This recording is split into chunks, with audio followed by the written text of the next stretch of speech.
Bonjour à toutes et à tous et bienvenue dans ce nouveau 7-8 Week-end. Comme tous les vendredis, nous allons faire le point des moments forts de l'actualité culture, loisirs et sport de la semaine pendant 26 minutes. Mais tout d'abord, vous le savez, ce samedi 8 mars sera célébrée la Journée internationale de la femme. C'est l'occasion de mettre en avant la condition féminine.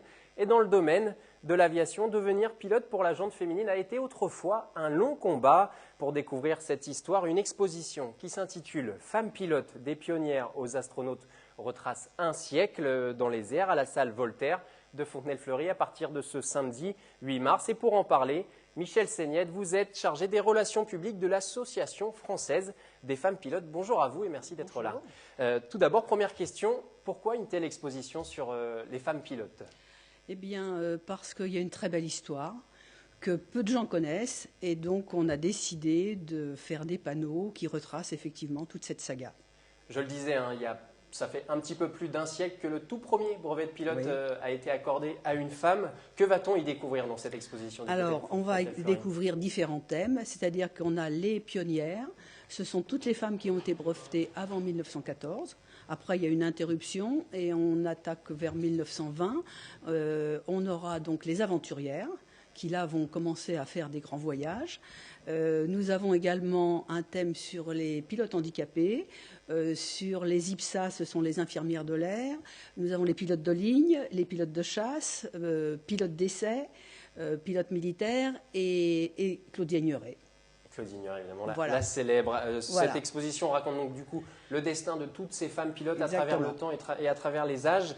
Quel rôle ont-elles joué dans l'évolution peut-être de l'aviation, en tout cas de la condition du pilotage peut-être ? Surtout que ça les a beaucoup aidées pour sortir un peu du giron familial.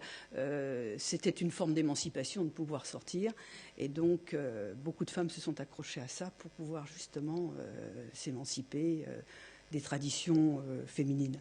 C'était difficile pour une femme jusqu'à une certaine période, à peu près les années 70, je crois, pour être acceptée dans les airs et dans les écoles ? Il est très clair que les femmes n'étaient pas pilotes de ligne. La première qui a été acceptée, c'est en 67 sur Air Inter. Ensuite, la première Air France, c'est 1974.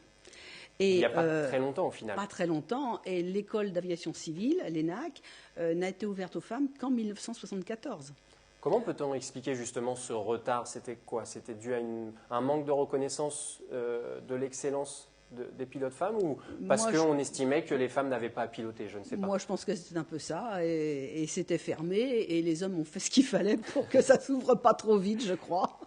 Et la plupart de ces femmes pilotes dont vous avez parlé, elles avaient tout un parcours spécifique pour venir à l'aviation. Alors, certaines sont parties de pilotes d'aéroclub. Il y a souvent des gens qui démarrent dans les aéroclubs et puis qui trouvent la vocation.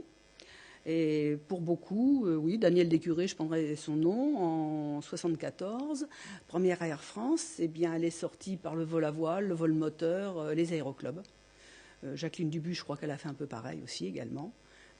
Souvent, ces aéroclubs qu'on voit, entre autres dans notre région, forment des futurs pilotes de ligne, des futurs pilotes de chasse. La vocation vient souvent de là. Oui, on le rappelle, les Yvelines sont un territoire quand même d'aviation, puisqu'il y a plusieurs aérodromes à Saint-Cyr, à Toussus-le-Noble notamment. Oui. Et c'est vrai qu'il y a beaucoup de femmes pilotes qui sont passées par les Yvelines au XXe siècle. Et on avait même beaucoup plus d'aérodromes, puisque certains ont été fermés d'ailleurs. Et personnellement, je crois que vous aussi, vous avez été pilote, mais en faisant aussi de la compétition. Alors racontez-nous un petit peu votre histoire par rapport au pilotage. Alors moi, j'ai été formée, disons que je suis née dans une famille aéronautique. Et donc, dès ma naissance, j'ai été sur les aérodromes. Et bien entendu, j'ai accroché sur le sujet. Et j'ai commencé à piloter la première fois seule, j'avais 15 ans. J'ai passé le brevet à 17 ans comme on ne peut pas le passer avant. Et après, j'ai très vite enchaîné sur de la compétition, du rallye aérien, de la course de vitesse, tout ce qui était précision, puis la voltige. La voltige, j'imagine que ça a été le moment de votre carrière de pilote le plus apprécié peut-être, non ? C'est le top. Et vous voliez sur quel type d'appareil ? Alors moi, j'ai fait le championnat de France de voltige aérienne en 1966 à Fayence sur ce qu'on appelle un avion stamp, c'est-à-dire un avion biplan avec la tête à l'air. Donc on est pendu dans des bretelles. Ça doit être riche en sensations. Il y a des sécurités. Et je le disais en introduction, vous faites partie de l'Association française des femmes pilotes. Oui. Elle a été créée en 1971 pour Oui. la petite histoire. Quel rôle a-t-elle joué cette association? Eh ben, entre autres, c'est elle qui a réussi à faire ouvrir les portes de l'École nationale d'aviation civile en 1974. C'est quelques femmes qui se sont réunies en disant il faut qu'on fasse bouger les choses. Et donc, depuis maintenant, je dirais que pratiquement toutes les portes sont ouvertes, que ce soit chez les militaires, pilotes de chasse, chez les militaires, pilotes de transport. Toutes les portes sont ouvertes. Mais aujourd'hui, on existe toujours parce qu'on fait de la promotion, parce qu'il n'y a pas assez de femmes. Je dirais que dans l'ensemble, il y a à peu près 7% de femmes, ce qui est quand même pas beaucoup. Le fossé est encore Il est immense, encore un peu grand, entre voilà. guillemets. Donc voilà, on fait de l'histoire et puis on essaie de développer l'envie aux jeunes d'aller sur ces métiers. C'est dû à quoi ce manque de femmes au volant des avions? C'est un manque de passion ou c'est parce que justement les jeunes femmes croient que c'est trop fermé, c'est un monde trop masculin? Voilà, c'est un peu ça et je pense que notre rôle justement c'est de faire passer un autre message. Alors j'ai feuilleté un petit peu le livre que vous avez écrit, un des livres que vous avez écrit notamment sur ces femmes pilotes pionnières, dont le titre est Des pionnières aux astronautes. Et il y a une pilote qui a retenu mon attention, elle s'appelle Hélène Boucher. Elle était pilote au début du XXe siècle, dans les années 30 particulièrement, mais elle a une malheureuse histoire avec un aérodrome et l'aérodrome de Guyancourt. Oui. Racontez-nous ça un petit peu. Il y a d'abord eu une belle histoire. Il y a une belle histoire. Bon, il y a une belle histoire. Sa carrière est très très courte, c'est à peu près 3 ans et demi. Elle est passée par tous les stades. Bon, l'apprentissage bien entendu. Elle a touché à des grands voyages puisqu'elle avait tenté un Paris-Saigon. Elle a touché à la voltige et elle a touché au record de vitesse. Et donc en 1934, elle a battu les records du monde de vitesse c'était pas à Guyancourt, c'était sur Istres. Et les avions étaient basés à Guyancourt puisque ce sont les avions Caudron.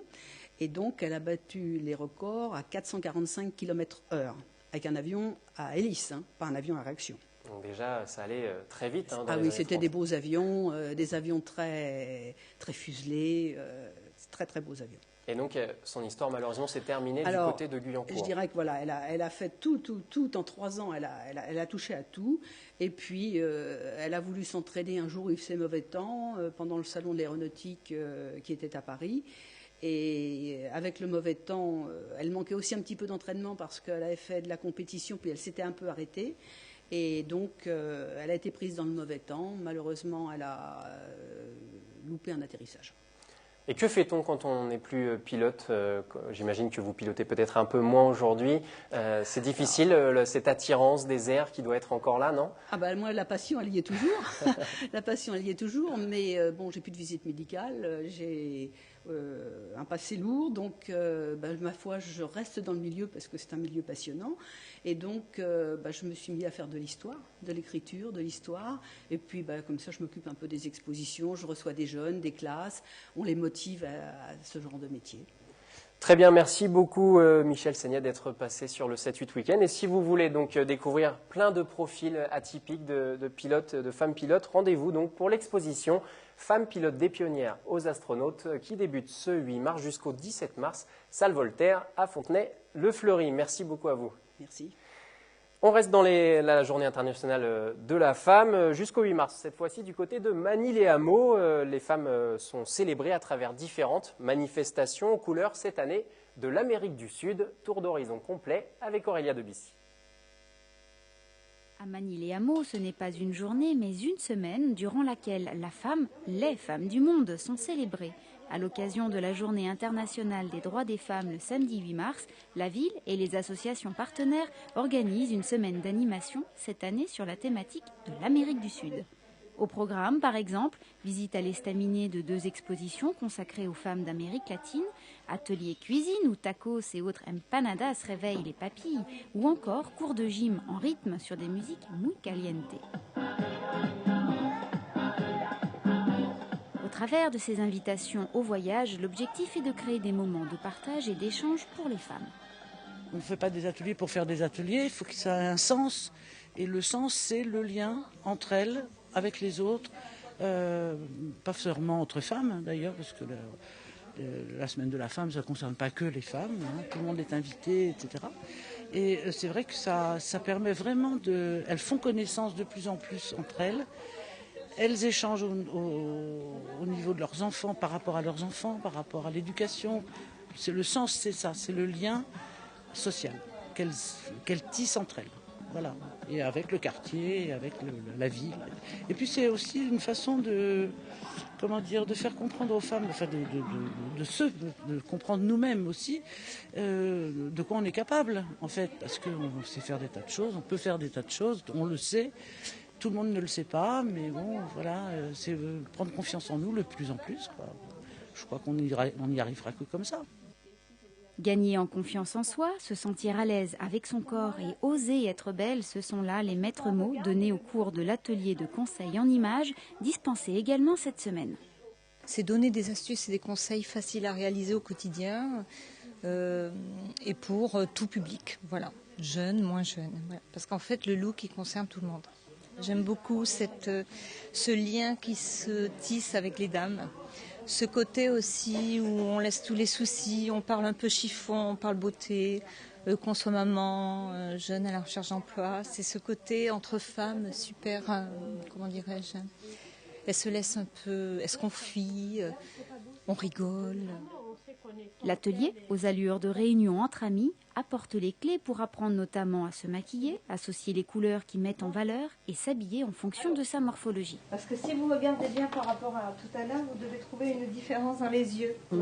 Ça peut aider, voilà, à reprendre confiance en soi, suite à un divorce, recherche d'emploi, enfin diverses choses, on se sent soutenu et aidé. C'est fait dans la joie et dans la bonne humeur et avec beaucoup d'empathie.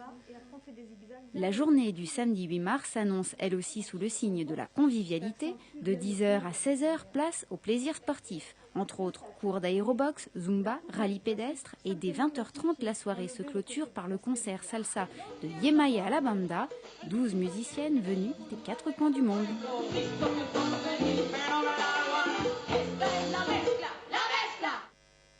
La ferme pédagogique de la base de loisirs de Saint-Quentin en Yvelines vous fait découvrir chaque dimanche le parcours du lait, de la traite à sa transformation en fromage. Patrick Jacques de Dixmude pour les images.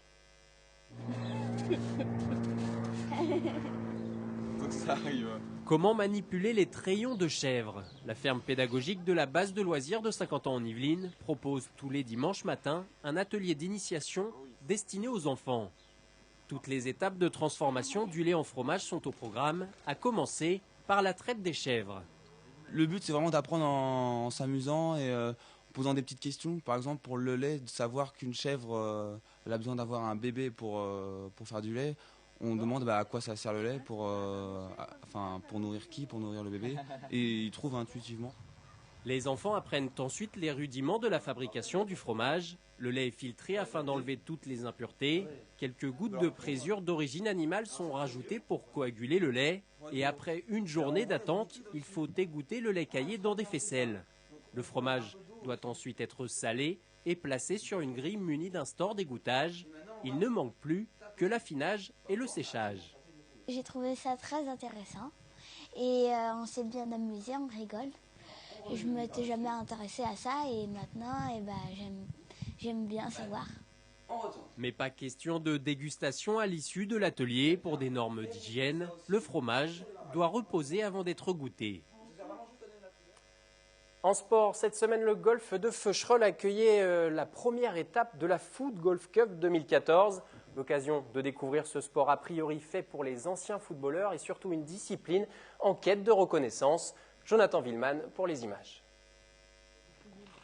Il ne porte plus le même maillot et pourtant, il continue de frapper dans le même ballon, mais sur un parcours de golf avec des chaussettes hautes, un gilet et un béret. Vous êtes au foot golf. Les règles sont celles du golf, sauf qu'ici, pas de club, seulement des pieds pour faire entrer le ballon dans un trou de 55 cm de diamètre en un minimum de coups. Pas si facile, même quand on a marqué près de 100 buts dans sa carrière de footballeur. Ça paraît simple, ça paraît simple, à vue on a l'impression que c'est très simple et finalement les distances sont relativement faussées par rapport à un terrain de foot où c'est beaucoup plus rapproché. Là la distance est dure à jauger et après il y a forcément le terrain. Pas facile, il faut frapper, on a toujours peur de se blesser mais c'est très sympa. Ouais. Né aux Pays-Bas en 2009, la discipline compte désormais 16 fédérations dans le monde. L'Argentine a d'ailleurs remporté la première Coupe du Monde en 2012 et la prochaine pourrait bien être organisée en France. Mais pour cela, les footgolfeurs doivent d'abord être acceptés sur les greens. Fin 2014, on espère avoir 2500 licenciés. Et à horizon de 2-3 ans, c'est d'avoir entre 5 et 10 000 licenciés qui puissent commencer à pratiquer. On sait que pour ça, de toute façon, ça passe par le fait que certains golfs nous acceptent pour une pratique régulière. Parce que venir jouer comme ça une fois de temps en temps, c'est marrant, c'est ludique. Mais c'est vrai que je pense qu'il y en a qui peuvent s'y prendre, se prendre au jeu et commencer à avoir envie de jouer régulièrement, comme au golf ou comme au foot. 3 Golf viennent de signer un partenariat avec l'Association française de foot-golf pour accueillir ce nouveau sport.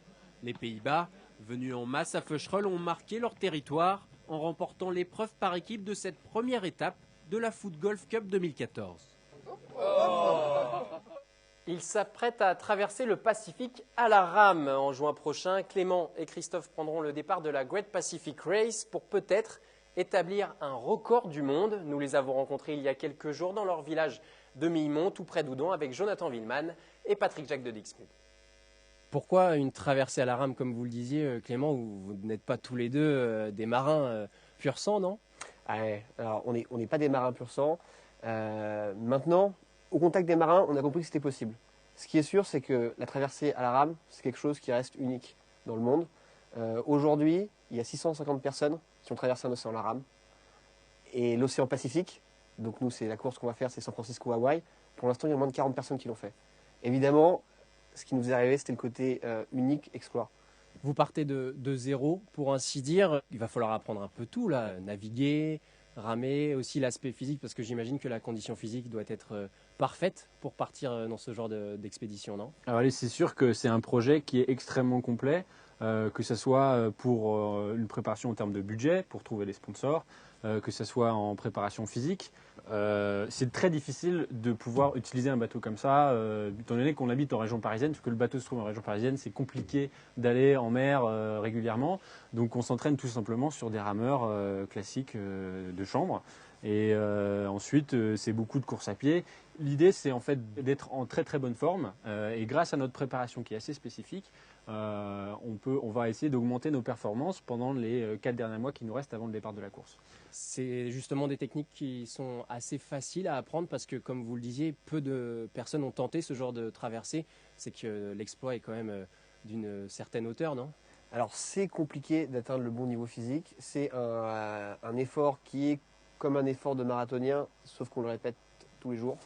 C'est 10 heures de rame par personne par jour, donc ça fait une grosse part du gâteau qu'il va falloir manger tous les jours, avoir faim pour ça. Pendant environ une cinquantaine de jours. Minimum une cinquantaine de jours, ouais. Et au niveau des techniques de la mer, en fait, justement ce week-end, on rentre d'un week-end de formation à la survie en haute mer, donc une formation faite avec des marins qui font la route du Rhum, la solitaire du Figaro, enfin des gars qui ont une expérience de malade. Et c'est pas des techniques qui sont forcément très compliquées. Par contre, il faut l'avoir fait une fois pour pas paniquer. Au moment où on est à la baille et où il faut sortir les fusées de détresse, si on lance la fusée de détresse dans le mauvais sens, on se la prend dans le ventre et puis finalement, moins qu'on puisse dire, c'est que ça n'a pas été d'une grande aide. Et Gérard Daboville, je crois que vous l'avez rencontré. On le rappelle, c'est le premier homme à avoir traversé à la rame un océan dans les années 80, en 1980. Cette rencontre, elle a été décisive dans votre projet? Alors tout à fait, même bien avant la rencontre, en fait, Gérard Daboville a été décisif et une grande source d'inspiration pour nous, puisque c'est le pionnier de la rame océanique. Et tous ces bouquins, tous ceux qu'il a écrits, il en a écrit notamment 2 sur ses traversées à la rame, vraiment ça nous inspire et ça nous donne envie, ça nous a vraiment donné envie de nous lancer dans cette aventure. Vous le disiez tout à l'heure, Clément, il y a une dimension historique parce que ce bateau où nous sommes, il a déjà parcouru un petit peu quelques océans, mais il y a aussi la dimension historique parce que si vous réussissez l'exploit de faire cette traversée, vous serez l'équipage le plus jeune qui aura réussi cette traversée. Ça vous trotte beaucoup dans la tête, ça? Évidemment, ce qui va se passer, c'est que quoi qu'il arrive, le jour où on posera le pied à Hawaï, on sera les plus jeunes à l'avoir fait. Et c'est ce dont on parlait au début, il y a quelque chose d'unique à faire une traversée à la rame. Ça ajoute encore quelque chose de plus, de pouvoir se dire que bon, les autres, c'est pas tous des vieux schnocks, mais en tout cas, ce qui est sûr, c'est que si on arrive à faire ça, ce sera un record pour nous.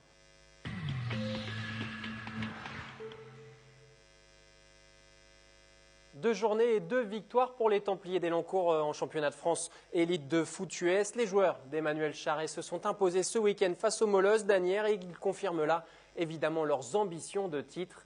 Image de Patrick Jacques de Dixmude. En 2014, les Templiers ferment d'abord la porte de leur but. Ensuite, sur leur série offensive, ils font confiance au jeune Sean Shelton. Le nouveau quarterback américain montre tout son talent en réalisant une impressionnante course face à la défense adverse. 2 actions plus tard, il trouve son receveur Anthony Couvin qui crochette son défenseur avant de filer au touchdown pour une réception de plus de 45 yards. 7-0. Ça s'est vraiment très bien passé.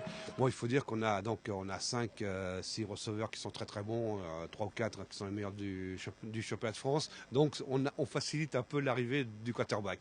Lui, il est bon, il fait ce qu'il faut. On avait les receveurs en face. Voilà, ça c'est la connexion s'est vite passée. Il est arrivé maintenant il y a 1 mois et demi, donc tout va bien, quoi.